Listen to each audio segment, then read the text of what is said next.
예, 반갑습니다. 지난 강의 시간에서 우리가 리더의 덕목으로 염담거사로부터 우리가 꺼낼 수 있는 지혜가, 첫 번째가 공정에 대한 지혜, 두 번째가 지도자의 신뢰에 대한 지혜, 그 다음에 오늘 얘기할 세 번째 경청에 대한 지혜를 말씀드리도록 하겠습니다. 경청, 우리가 경청이라 그러면 기울인다는 뜻이죠. 청, 듣는다, 기울여서 듣는다, 이런 얘기죠. 진솔하게 듣는다는 뜻이 되겠습니다.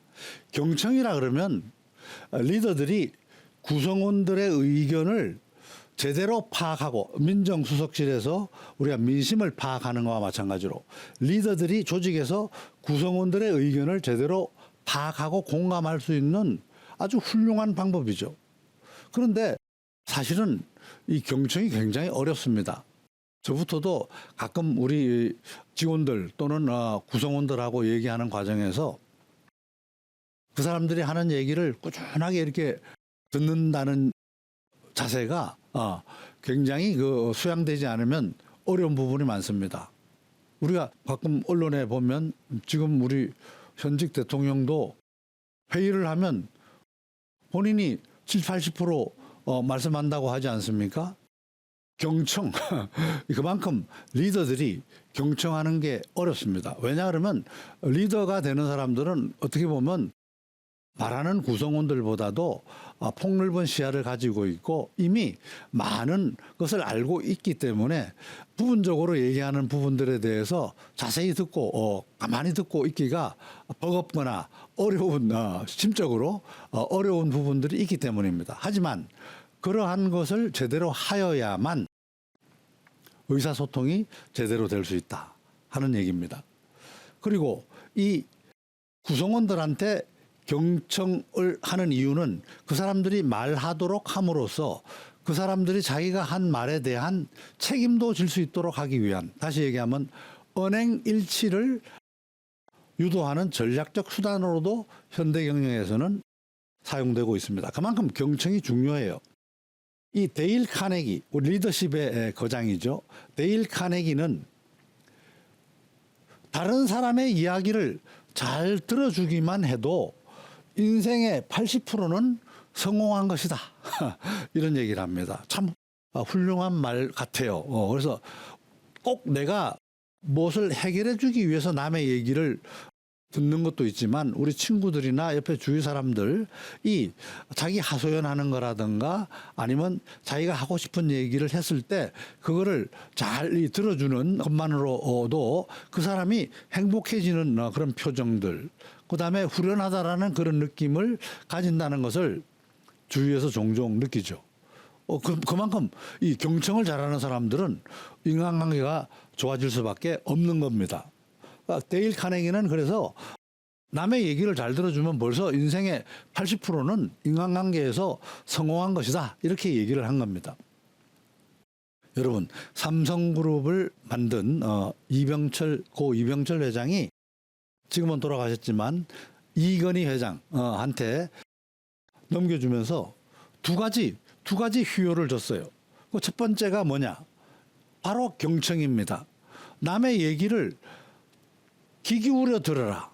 너 혼자 잘났다고 하지 말고 남의 얘기를 귀 기울여 들어라. 이렇게 경청입니다. 자, 두 번째가 뭐냐면 이 목계였어요.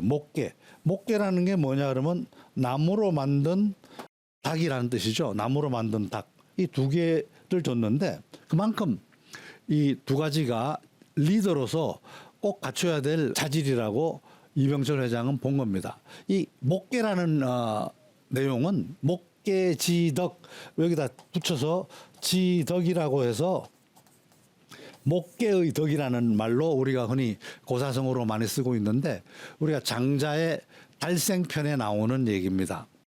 우리가 주나라 2대 두 번째 임금인 성왕이 투개를 좋아했어요. 닭싸움을 좋아해서 투개를 한 마리 받아다가 그때 그 투개를 가리키는 교련시키는 사람한테, 기성자라는 사람한테 맡기고 세상에서 가장 훌륭한 투개로 키워라 이렇게 얘기를 합니다. 그래서 한 열흘쯤 지나자 이제 왕이 기성자한테 물어봅니다. 이제 투개가 어느 정도 훈련을 받았느냐라고 물어봤어요. 그랬더니 기성자가 대답하기를 임금님 아직까지 멀었습니다. 이 주신 그 닭이 너무 자기가 최고인 줄 알고 너무 교만합니다. 아직까지 멀었습니다. 이렇게 얘기합니다. 또 열흘쯤 지난 다음에 임금이 묻습니다. 자, 지금쯤은 이제 어느 정도 투개가 완성이 되었느냐. 그랬더니 이 닭이 말이지. 이 닭이 너무 다른 닭 소리하고 이 그림자에 굉장히 너무 민감하게 반응합니다. 아직까지 훌륭한 투개가 되기는 아직 어렵습니다. 이렇게 얘기를 합니다. 또 열흘쯤 지난 다음에 또 성왕이 기성자한테 묻습니다. 이제는 됐겠지. 이제는 제대로 투개가 완성됐겠지. 훌륭한 닭이 완성됐겠지라고 묻습니다. 그랬더니 기성자가 얘기하기를 대왕이시여 아직까지 멀었습니다. 이 닭이 어느 정도 이제 자기 완성이 돼 갔는데 지금 이 닭이 나오려면 눈초리가 너무 공격적입니다. 따라서 이거 좀 더 시간이 필요합니다라고 얘기합니다. 그런 다음에 또 열흘쯤 뒤에 성왕이 얘기를 해요. 자, 그럼 지금쯤은 됐느냐라고 얘기했더니 이제는 된 것 같습니다. 이제는 이 투개가 목개처럼 돼서 움직이지 않는 목개처럼 돼서 교만함도 없고 그다음에 남이 떠드는 소리나 위협에 대해서 굉장히 반응도 침착하게 하고 남을 노려보는 눈초리가 공격적이지 않게 돼서 다른 닭들이 이 닭을 보게 되면 스스로 겁에 질려서 도망가게 됐습니다. 그렇게 해서 나온 고사성어가 바로 목개지덕이에요. 리더가 되기 위한 어떤 교만함을 없애야 된다든가 남의 소리에 너무 이렇게 쫓아가는 거라든가 그다음에 너무 공격적인 그러한 자세를 가지는 그런 리더가 돼서는 안 된다라고 하는 게 바로 이병철 회장이 이건희 회장한테 준 이 두 가지 휴여 중에 목개라는 휴여입니다. 이 경청과 목개. 이 지도자로서 한 번쯤 우리가 꼭 곱씹어야 될 그런 내용이 아닌가 싶습니다. 자, 한비자는 벌써 2300년 전에 경청의 중요성을 얘기를 했어요. 이렇게 얘기합니다. 자, 경청을 어떻게 할까? 경청의 방법. 현명한 군주의 도는 이 명주, 쉽게 얘기하면 훌륭한 리더는 천한 자가 귀한 자를 비방할 수 있도록 해야 자, 윗사람이라 그래서 비방을 하지 못하게 하는 게 아니고 아랫사람이 윗사람을 비방할 수 있게 해야 하고 아랫사람도 반드시 윗사람하고 연좌시켜야 된다. 아랫사람 같은 팀이면은 아랫사람만 윗사람만 잘못한 게 아니고 아랫사람도 잘못한 거다 이게. 천득의귀. 이거 득이라는 것은 없다라는 뜻도 되지만 영어로 하면 할 수 있다. 천한 사람도 귀한 사람을 의논할 수 있다. 다시 얘기를 잘못했다고 얘기할 수 있다. 하필 좌상 아랫사람도 윗사람하고 연좌시켜야 된다. 반드시. 윗사람이 잘못하면 아랫사람도 잘못한 거다. 이런 얘기죠. 그 다음에 증거와 대조하여 사실을 판결하고 문호를 개방하여 들어줌으로 자, 이게 굉장히 중요해요. 청무문호 듣는데 문호가 없다. 다양한 사람으로부터 들어야 된다는 얘기. 경청이라는 거는 그래야만 지혜 있는 자가 속일 수가 없게 된다.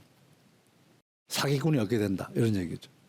예전에 한번 제가 말씀드린 적이 있는 것 같은데 위나라 영공이 어떤 조그만 난쟁이를 만났습니다. 난쟁이를 만났더니 난쟁이가 하는 말이 임금이시여 어젯밤에 제가 꿈을 꿨더니 큰 아궁이에 사람이 앞에 하나 쪼그려 앉아있는 꿈을 꿨습니다. 그랬더니 영공이 화를 내면서 그게 무슨 얘기냐. 임금을 만날 때는 태양을 봤다든가 그런 식으로 환한 대낮을 봤다든가 이렇게 얘기를 해야지. 그랬더니 자 분명히 이제 난쟁이가 얘기를 합니다. 임금은 분명히 태양과 같은 존재입니다. 태양은 하늘에 떠 있기 때문에 모든 사람이 그 빛을 막을 수가 없습니다. 그런데 제가 아궁이에 어떤 사람이 한 사람이 앉아 불을 쬐고 있다는 것을 꿈에 꿨다라는 것은 바로 임금의 빛이 그 한 사람에 의해서 가려졌다는 것을 의미합니다. 라고 얘기를 했습니다. 다시 얘기하면 문호가 개방이 안 됐다는 얘기예요. 우리 지금 대통령이 아무리 민정수석실도 세우고 얘기를 하지만 자기가 듣고 싶은 사람한테만 얘기를 듣는다면 그거는 경청이 아니에요. 문호가 열려 있지 않으면 그거는 경청이라고 얘기할 수가 없습니다. 반대되는 얘기도 듣고 자기의 친한 사람 얘기도 듣고 다양한 얘기를 들어서 제대로 판단하는 것이 경청이죠. 이 한비자는 2300년 전에 벌써 그 얘기를 했습니다. 놀랍지 않습니까, 여러분? 자, 신하의 말을 듣는 방법은 마치 술에 만취한 사람처럼 한가하고 느긋하게 하는 것이다. 청은지도 말을 듣는 방법은 용이라는 것은 느긋하다, 고요하다. 심취, 마치 왕창 취한 것처럼 이렇게 해서 듣는 것이다. 그리고 하는 말이 너무 재밌습니다. 입술이여 치하여 이렇게 입술이여 치하여 내가 먼저 입을 열지 말지어다. 자, 신하로부터 얘기를 듣는데 입술이여 치하여 내가 먼저 입을 열지 말지어다. 치하여 입술이여 더욱 멍청한 척 할지어다. 이렇게 얘기합니다. 순호치요 입술이여 치하여 오 불이시하라 내가 먼저 시작하지 말지어다. 치오 순호 이빨이여 입술이여 유 혼혼호 멍청한 척 할지어다. 혼혼이라는 것은 어리석은 척 할지어다. 너는 모르는 척 해라 이런 얘기죠.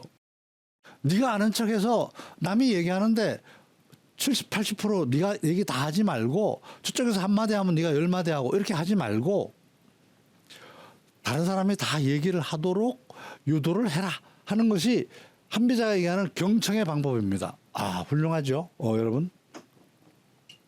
어렵습니다. 쉬운 일이 아니에요. 사례를 한번 볼까요? 제나라 황공이 이제 관중이 나이가 들어서 관중은 제나라 재상이었죠. 관중이 나이가 들어서 이제 병석에 누워 있었습니다. 그래서 이제 관중이 후임을 물색하고자 관중의 의견을 묻고자 했어요. 그랬더니 이제 관중이 제가 이렇게 이제 나이도 많고 병에 들었는데 제 의견이 뭐가 그렇게 소중하겠습니까? 하지만 임금께서는 이미 알고 계시니 임금께서 한번 의향을 말씀해 보십시오라고 얘기를 했어요. 그랬더니 임금이 포수가라는 것은 관중을 관공한테 추천해 준 관중의 친구죠. 포수가. 그리고 환관으로 있던 수조. 그다음에 위나라 공자였던 개방. 요리사였던 여가. 이 4명을 제환공이 관중한테 묻습니다. 이 사람은 어떠오? 저 사람은 어떠오? 요즘도 마찬가지죠. 요즘도 우리가 총리를 앉히려고 그러면 대통령이 관련되는 사람한테 이 사람은 어떠오? 저 사람은 어떠오? 하고 묻죠. 그때도 이런 식으로 물은 겁니다. 그래서 포수관은 어떻습니까? 라고 물었더니 관중이 대답을 합니다. 포수관은 성질이 너무 강하고 아주 까다로워서 백성들한테 민심을 얻기가 어렵습니다. 그리고 임금이 하는 말도 순종하지 않고 잘못된 건 잘못됐다고 굉장히 윽박지르고 자기 의견을 통과시키려고 노력할 겁니다. 그래서 옆에 두기는 어려운 사람이 될 겁니다. 이렇게 얘기했어요. 수조는 어떻습니까? 황관수조. 황관수조는 임금이 여자를 좋아한다는 얘기를 듣고 말 그대로 자기의 중요한 부위를 자르고 여자들을 관리하는 환관이 됐지 않습니까? 근데 그런 자기의 중요한 부위를 자른 사람이 임금한테 어떤 일을 저지를지 누가 알겠습니까? 이렇게 얘기합니다. 자, 그럼 위나라 공자 개방은 어떠시오? 그랬더니 개방은 15년 동안에 임금님을 모셨지만 15년 동안 부친이 죽었는데도 돌아가서 장례식에도 참여하지 않습니다. 임금의 관심을 사기 위해서. 그런 사람인 부친을 사랑하는 것은 인간의 정리인데 그런 정리마저 하지 않는 자가 어떻게 나중에 임금한테 해를 끼칠지 알겠습니까? 이렇게 말합니다. 그러면 요리사 여간은 어떠시오? 요리사 여간은 임금께서 내가 모든 음식을 다 먹어봤지만 사람 고기는 먹어보지 못했다. 맛을 보지 못한 것이 오로지 사람 고기다. 라고 얘기를 했더니 자기 아들 머리를 삶아가지고 임금한테 바친 자 아니겠습니까?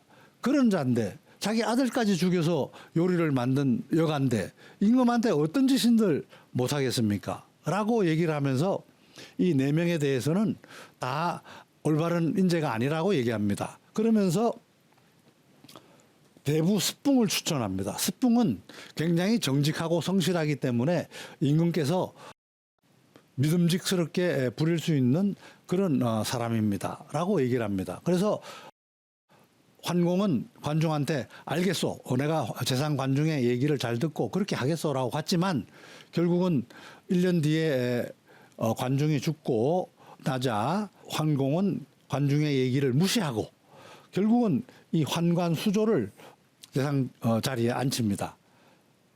그러자 결국은 제환공이 지방 순찰을 나간 사이에 개방하고 여가하고 3명이 작당해서 난을 일으켜서 환공을 궁에 가두죠. 궁에 가둬서 밥도 안 줍니다. 밥도 안 줘가지고 굶어 죽이죠. 굶어 죽이고 굶어 죽은 다음에도 3개월 동안 입관도 시키지 않아가지고 침실에서부터 구더기가 나왔다라는 그러한 고사가 전해지고 있습니다. 이 10과 10가지 가오, 군주의 10가지 가오 이런 얘기 중에 나오는 얘기입니다. 그만큼 훌륭한 사람, 아래 사람들의 올바른 얘기를 경청하는 것이 쉬운 일은 아니다. 하나의 사례로 환공과 관중의 사례로 우리가 들고 있습니다. 우리 이것이 자 공정, 그죠? 신뢰, 그다음에 경청 이것이 아까 얘기한 염담거사 첫 번째 리더의 그러한 덕목에서부터 우리가 끄집어낼 수 있는 지혜가 되겠습니다. 자, 명주의 지혜로 두 번째 한비자가 강조하고 있는 것은 치강견내예요. 제가 여러 차례 얘기했습니다만 다스림하고 강함, 치라는 건 다스림이죠. 강함, 다스려지고 강해지는 것은 견내, 안을 튼튼히 하는 데서부터 나온다 하는 말이 치강견내예요. 다시 얘기하면 실력 배양을 해야 된다 하는 얘기입니다. 우리가 요즘 현대에 와서 중국하고 미국이 계속 어르렁거리죠. 몇 년 전서부터 미중 무역 전쟁도 발생하고 뭐를 반도체를 할 수 있느니 없느니 등등. 자, 이거는 처음에는 상품 교육 문제로 해서 출발한 얘기지만 이제는 앞으로 미래에 있어 가지고 누가 전 세계 패권을 가지고 갈 것이냐 하는 문제로까지 옮겨간 거죠. 그죠? 근데 패권 전쟁이 지금 미중 간에 붙었습니다. 근데 과거의 패권 전쟁과 요즘의 패권 전쟁은 양상이 다릅니다. 그죠? 과거의 패권 전쟁은 1, 2차 세계대전을 거치면서 군사력이나 경제력이 패권을 가져가는 거였어요. 그렇다 하더라도 패권은 몇몇 공동 나라들이 같이 가져가면서 서로 이렇게 공존을 했지만 앞으로의 패권 전쟁은 이제는 과학 과학기술하고 문화문명이에요. 이 문화 역량이 패권을 결정합니다. 그래서 과학기술에 지금 과학기술이 옛날에 군사력이라든가 경제력보다도 더 핵심 요소로 지금 떠오른 거죠. 그래서 연일 신문이나 방송이나 이 미중 간의 과학기술 관련된 얘기, 그다음 문화 관련된 얘기들이 올라오고 있지 않습니까? 그리고 이제 앞으로의 미래 패권은 승자가 완전히 혼자 독식하는 거예요. 독식을 하게 되면 어떻게 됩니까? 모든 표준하고 규범을 자기가 쓰는 겁니다. 세계의 표준과 규범을 자기가 쓰는 거고 자기의 유리한 방향으로 가는 겁니다. 그래서 후발주자들은 따라잡기가 점점 더 어려워지는 거예요. 그래서 우리가 초격차, 삼성의 초격차 전략, 이 굉장히 중요한 거죠. 이 바로 치강견내의 리더십, 이것이 바로 한비자가 그 옛날에 주장했던 얘기입니다. 덩샤오핑 여러분 알죠? 1904년부터 97년까지 살았습니다. 덩샤오핑이 중국 주석으로 있을 때 도광양해를 주장했어요. 도광양해, 도광, 빛을 숨기고 금음을 키운다. 어두움을 키운다. 실력을 밝히지 않고 어둠 속에서 실력을 키운다. 이걸로 해서 중국을 부흥시키겠죠. 그리고 흥묘백묘론, 검은 고양이든 하얀 고양이든 쥐만 잘 잡으면 된다. 실용정책. 그래서 드디어 G2 반열까지 올려놓았죠. G2 반열까지 올라갔는데 시진핑이 되면서 시진핑이 2049년도까지는 중화민족을 세계의 위대한 민족으로 부흥시킨다 하는 전략을 발표했죠. 중국몽이라고 하는 중국의 꿈. 중국몽이죠. 이 꿈을 앞으로 25년 내에 이룬다는 얘기죠. 그러다 보니까 이제까지 박스 아메리카나 전 세계를 패권을 가졌던 미국 입장에서는 견제할 수밖에 없는 거죠. 자, 한비자는 그 옛날에 이런 얘기를 했습니다. 강하면 남을 공격할 수 있고 다스려서 안정되면 공격할 수가 없다. 따라서 치하고 강은 밖에서 나오는 것이 아니고, 이거는 밖에서 책임을 물을 수 있는 것이 아니고, 치강은 불가체거외라. 밖에서 책임을 물을 수 있는 것이 아니고 내정지유라. 안에서 갖고 있는 것이다. 바로 내치에 달려 있는 것이다. 이런 얘기예요. 그래서 그만큼 안을 튼튼하게 하는 것, 자기 실력을 갖추는 것, 이것이 중요하다를 외치는 겁니다. 이게 두 번째 리더십의 덕목을 한비자는 강조하고 있는 거죠. 또 얘기합니다. 암석 땅이 아무리 땅이 천리라고 하더라도 부유하다 할 수 없다 이게. 왜냐? 허수아비가 또 100만 개 허수아비가 있다 하더라도 강하다고 말할 수 없다 이게.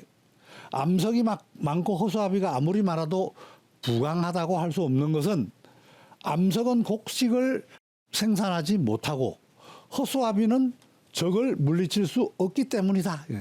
이 반불생속이라. 암석은 불생속이라. 곡식을 만들어내지 못하고 상인은 불가사거적이라. 적을 물리칠 수 없다. 어떻게 허수아비가 적을 물리칩니까? 그죠? 그래서 치강견내가 중요한 리더십의 덕목이다. 이런 얘기고, 왕된 자는 독자적으로 행함으로 그것을 일러 왕이라고 한다. 그죠?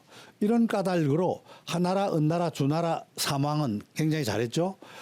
이합집산하지 않아도 바르게 다스렸고, 춘추 5패, 가장 강력한 힘을 가졌던 춘추 5패는 합종연행을 안 해도 명찰하였다.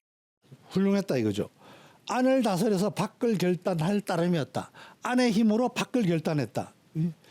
치내 이제외, 치내를 통해서 안을 다스려서 제외, 밖을 강타했다. 이런 얘기죠. 실력 배양을 강조를 한 겁니다. 자, 지금 우리가 명주 리더십을 말씀을 드리고 있습니다. 한비자의 이 사상, 이론으로부터 우리가 현대에서 우리들이 무슨 지혜를 얻을 수 있을까라고 얘기하는 명주 리더십을 끄집어내고 있는데, 거기에 첫 번째 얘기한 것이 우리가 염담거사, 맑고 사욕을 버려야 된다. 두 번째가 치강견내, 나라 조직을 말 그대로 안에서부터 튼튼하게 만들어내야 된다 하는 걸 얘기했습니다. 다음 강의 시간에 계속해서 말씀드리도록 하겠습니다. 감사합니다.